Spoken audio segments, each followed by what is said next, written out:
श्री क्षेत्र पद्मालय श्री गणेश भगवान यांच्या या ठिकाणी गजानन महाराज पैवारी येऊन पोचले आहे। पद्मालय या तीर्थक्षेत्रावर पायदिंडी सोहळ्याला नाश्त्याची व्यवस्था केलेली आहे। वारकरी सर्व दर्शनासाठी गणपती मंदिरात जात आहेत।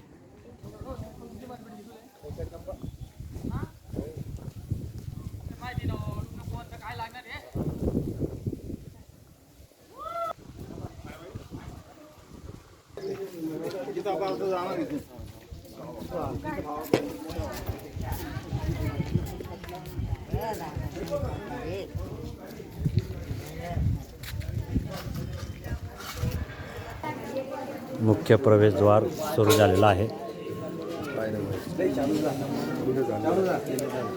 कुठून